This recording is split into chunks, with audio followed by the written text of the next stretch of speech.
Viva Ronaldo. Oh my goodness. Can I just say, who said he was finished? I want names, I want addresses, and I want to know where they live. All of those pundits who said the guy was finished. Jeebus. I don't even know where to begin, man. I legitimately don't actually know where to even begin with it. I've never seen a more excited... Like, there's been massive games that I've been to at Old Trafford in the last 30 years, right? But there was such an excited, happy vibe about United. I've never seen that about another signing, ever. We've had some big signings as well. I remember, like, huge, monstrous signings, but there was such a happiness about the way Old Trafford felt today. Everyone that I saw pre-match, everyone that we was having a bev with before we went in, everyone was just buzzing because Steve Bruce had come home, obviously. But what an exciting atmosphere. And do you know what? The first half went... I mean, we did a pre-match thing with Rio, so that's coming out Monday. And I said 4-1. It's on camera, on record, 4-1 prediction. Because I thought they would score against us. Because the way they was always going to just sit back, I thought there was a chance. So when they equalised after Ronaldo getting the opener, I wasn't necessarily surprised, to be honest. I thought that something like that could happen, and I was just glad that we managed to then get our noses in front and actually got a push on and actually go and start controlling the game and attacking. You just had to have a bit of patience because they were always going to give us some trouble with how deep and how much they sat back. Do you know where it missed in the first half? It missed width. Both Sancho and Greenwood, being inverted, were both looking to come into the box all the time. And I actually thought that wouldn't be too bad a thing. If you look at my preview, I was thinking that this might work because you're going to struggle to get in behind them. But the one thing I didn't anticipate was how narrow that defence wanted to go and how narrow we wanted to go. And they really wanted to make us come narrow. And because we came narrow, it just made it quite easy for them to narrow up as well. And realistically, what United needed was an outlet ball. Someone that was going to actually put a couple of crosses in. And I actually think Dalot would have been a great option because there wasn't really a lot of trouble for Wan-Bissaka to be dealing with. And attackingly, he doesn't really have the outlet, does he? So I think Dalot would have been a great opportunity to have someone that was hitting it first time into the box. But Cristiano Ronaldo, all right, the first goal, it was a bit scrappy. All right. The second goal, though, wow. It was a half chance at best. Honestly, it was a half chance at best. And he's just knocked out of his feet. I think he threw a step over in and then absolutely levered it in. And that for me, that was the one for me. I was like, yes. Yes. And someone said in the comments, Alex said, yeah, you've got to be there to score those goals. Yes, you do. Yes, you do. You do have to be there to score those. But the second one I liked. And Bruno's. Oh my goodness, what a goal. Some guys just tweeted me saying, oh, Bruno and Ronaldo can't play together. I was like, yeah, because they were shit today, mate. People are going to look at that performance of the first half and they're going to say, oh, they can't play together. Why can't they play together? Because we played against a team who tried to completely park the bus against us and we still scored 4. How unrealistic are you looking for your expectations to be? Like, we just scored 4 against a team that, and I counted, it took them 6 minutes to cross the halfway line. 6 minutes to cross the halfway line in possession. That's how dominant it was. Liam says, saw blokes in tears in the Stretford end. I'm sure you did. There was a weird reunion, sort of very, very chill, very happy kind of vibe. A great performance. Didn't get ruined by... everything focusing on Ronaldo because there was a danger of that, to be honest. There was a danger that it became a little bit of a circus. But you know what? It didn't become a circus. It was a celebration. And it was maybe even a message as well. This is this is a United team not here to mess about. Did anyone actually catch what happened with Cavani? Why Cavani wasn't on the bench? Because that's a little bit of a worry. Karen says, was that Old Trafford? Yes, I was at Old Trafford. 7 assists for Paul Pogba. Yeah, I believe, was it 2 assists he got today? I think he got 2 assists today. It was Shaw for the second one, wasn't it? Was it Pogba for both of the second ones? I think it was Pogba for both of the second ones. Ollie said he had a knock. Cheers, mate. Okay, cool. Fine. Let's have a look at some of the stats then from the game. Again, not really a lot of surprises, I wouldn't think, in terms of both how they set up, how the game went, the threats that they caused us. Saint-Maximin, absolute live wire on the counter, as we expected him to be. Real difficulty with his dribbling.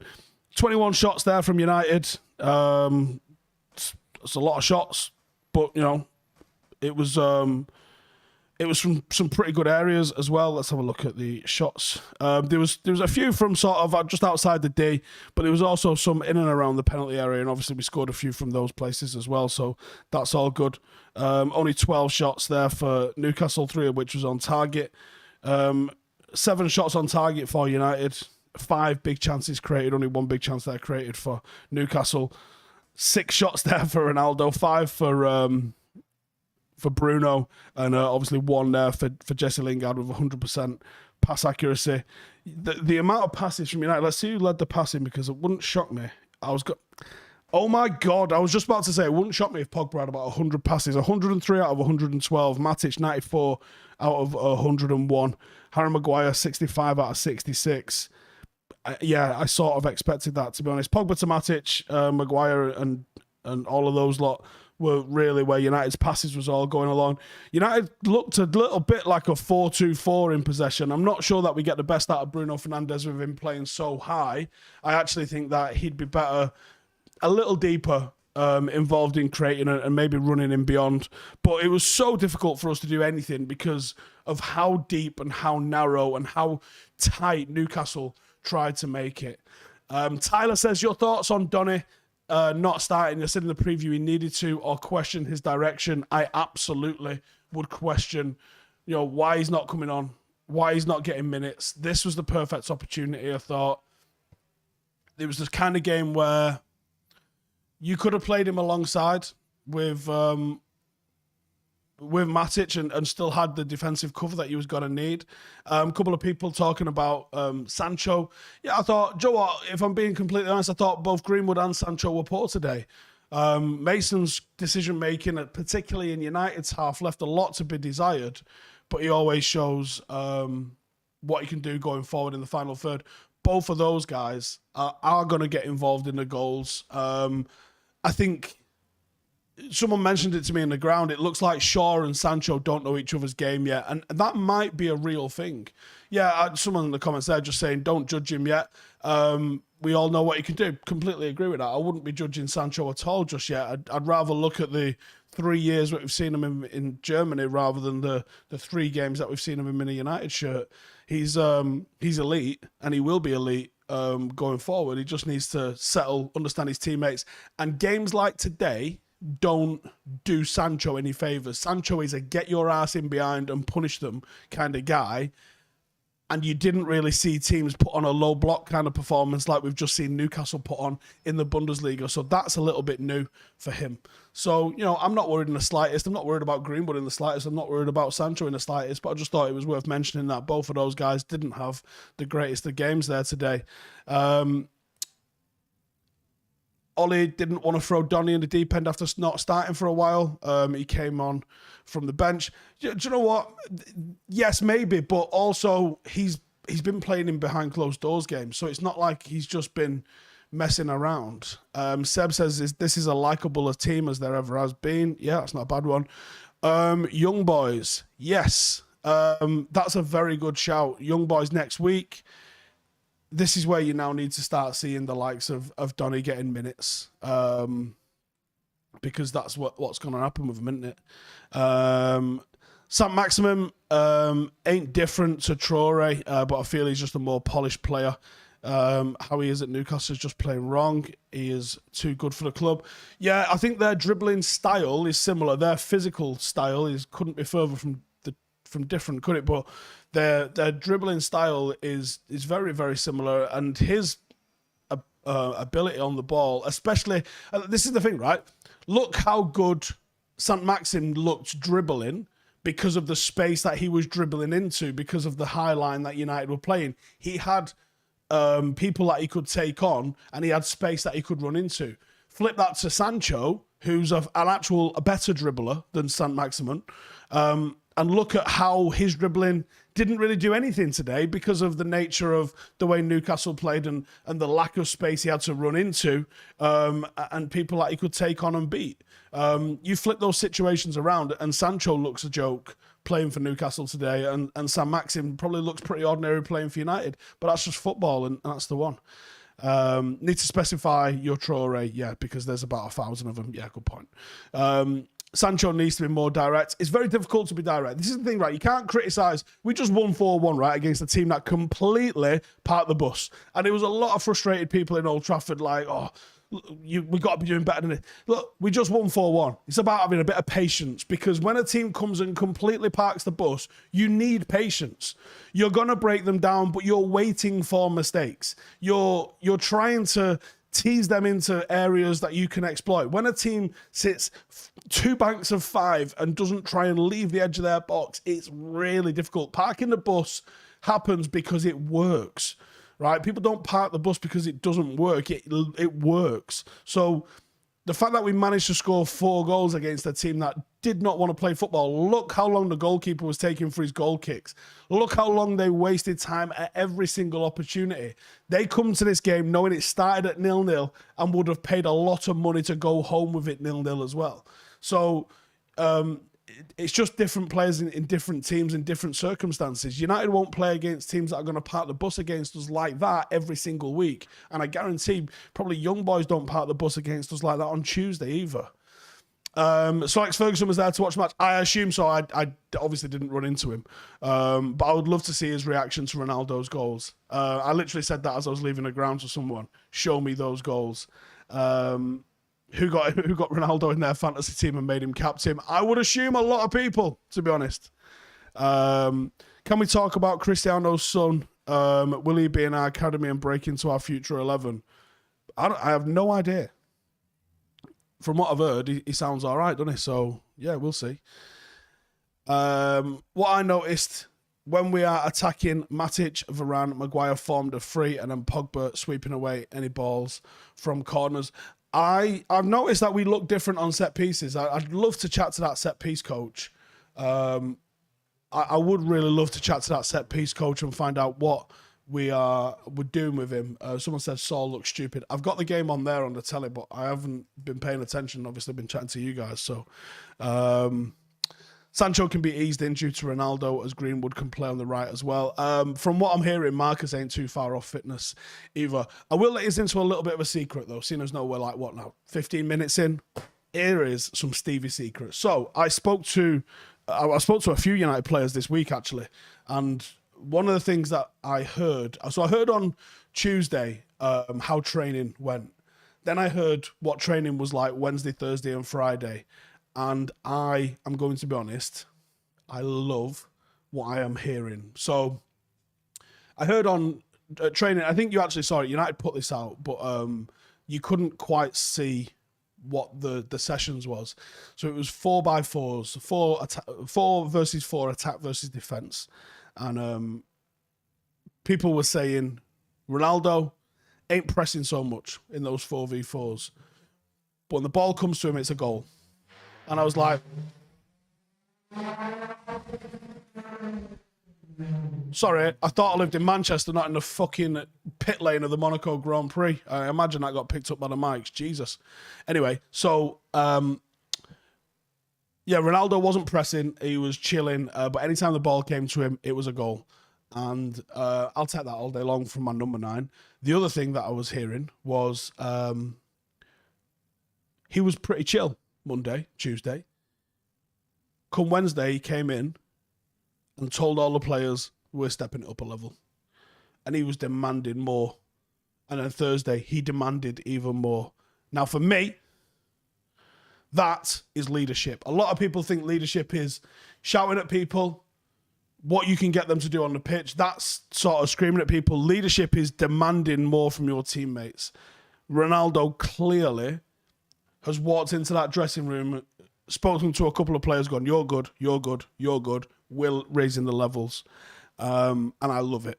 And I actually think that the impact of Ronaldo for these 2 years is going to be sensational. And the players that are going to benefit from him will echo for a long time. Like Cantona's input on the class of 92, there's going to be players that are influenced in a majorly positive way from Cristiano Ronaldo. And I've been thinking over the last few days, I think I mentioned this on the video I did yesterday, and if I didn't, I meant to. The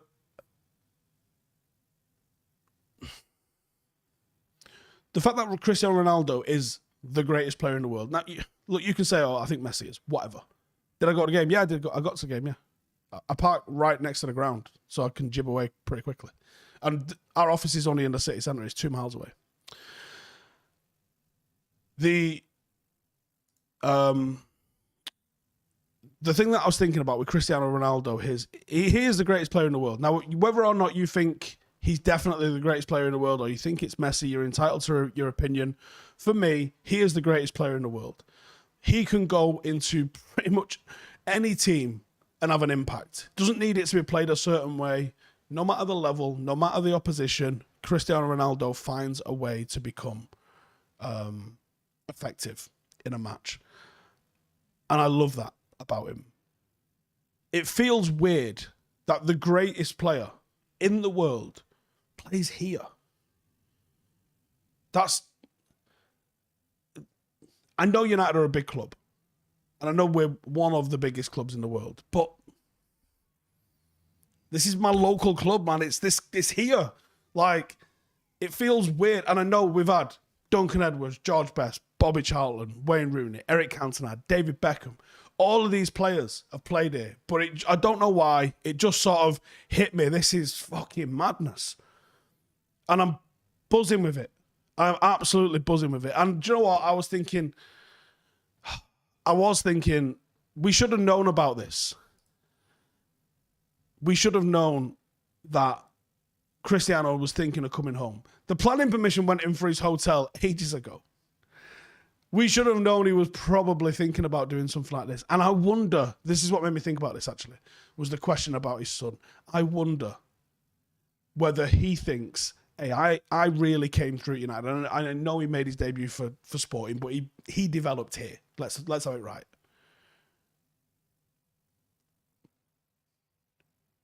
I wonder if he thinks, the academy I want my son to come through is Manchester United. And I fucking love that. I love that. If Cristiano Jr. makes his debut for Manchester United, I don't know what I'll do. I will lose my mind. Because by all accounts, the kid's a fucking baller. And so's Rooney's. Ryan Giggs is currently in the academy at 15, 16 years of age doing bits as well. I love all of that. I absolutely love all of that. This is what it's all about. Football is illogical. We spoke about this with Ronaldo on the podcast the other day. Football is illogical.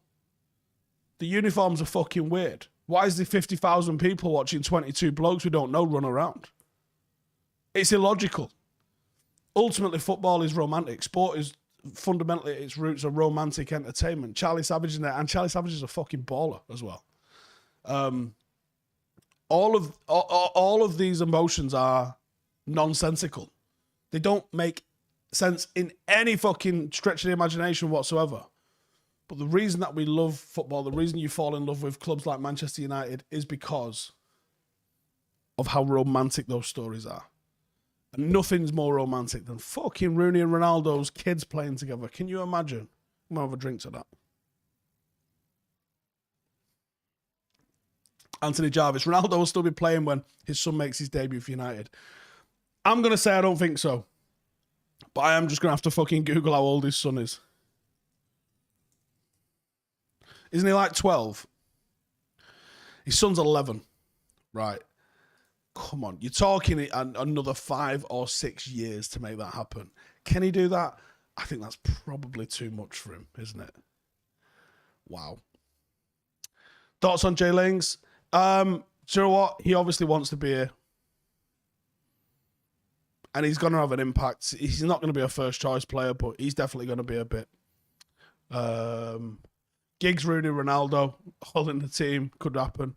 Beckham's kid. I think one of Beckham's kids might have broke through in England if they had the ability to. I think the fact that they're playing in America tells you everything you need to know, really.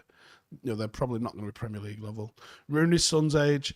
I'm not sure, I know the only thing I know about Rooney is his son's left-footed, but I hear he's fucking sick and all. So, talk about Pogba, king of the assists. You know what? All right, I will. Pogba's good at assists. There you go. Dealt with. On a serious note, Paul Pogba's great. Let's have a look in here, actually. Let's have a look at the actual stats, how many chances he created today. Because there was 5 big chances created there for United, amongst other random chances. But Pogba had a very good game. 103 passes out of 112. That's a commanding performance. 58 of those being in the final third, just showing you how deep Newcastle managed to sit back. 2 assists from open play. 4 out of 8 balls into the penalty area. He switched play nicely. 1 out of 2 take-ons. 2 ball recoveries. Can't argue with that one. 3 chances created. Wowzers. 3 chances created. Wow. That's class. My collab with the Ditcher was too good. Thank you very much. Hope you enjoyed that. Thoughts on Varane? I thought he had a good game. He also gives a bit of a threat in the penalty area, didn't he? Looks comfortable, says Reese. Do you know what? I'll leave it at that with you. Yeah. I think he does look comfortable. I think you're absolutely bang on. Newcastle did everything they did to avoid a CR7 hat-trick. Could have happened, couldn't it? How was Pogba ignored for man of the match? It's one of those, isn't it? Ronaldo will easily score more than 50. Oh, man. He's just opened his account with 2 in day 1. Someone needs to pull Merson. Oh my God, I was watching that before Soccer Saturday and I'm thinking, are they just going for the wind everyone up route? Because they're talking absolute macker here, aren't they? Unbelievable. Right, I think now, where's United in the table? Let's leave it on this. The table as it looks now has Manchester United top, Chelsea currently level on points with us. I think this is as they're playing. I think we've got a slightly better goal difference. So we're hoping for Aston Villa to pull one back. It's 1-0, 33 minutes gone in case anyone else is keeping up with that. But if we can get them to drop points, Manchester City have already lost one, so they're a point off pace already. Liverpool could draw level with us with a big win this weekend, as could Everton. Otherwise, we could be sitting pretty at the top of the table. And do you know what? Once we click, it's going to take a hell of a team to be able to take us down from there. Listen, cheers for tuning in. 5 Things will be out tomorrow afternoon, so make sure to tune in for that one.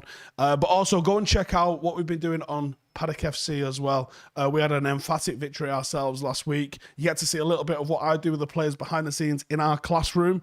If you're interested in that sort of stuff, then just search out Paddock FC and go and look at the last video. We have got our first home game next Saturday. That is the 18th, I think it is. Week today. United don't play till the Sunday, so if you're in Manchester, you want to come and check out Paddock's first game, 3 o'clock on Saturday. We play in Hardwick. Keep it locked to all the socials to come and check all of those out. But listen, thank you guys for tuning in. There's no point me doing it here unless any of you lot turn up, so thank you guys. Our Vibe with 5 will be out later on Monday. I think we're recording something a little bit later on, but nice one. I'll see you in the next one. Laters.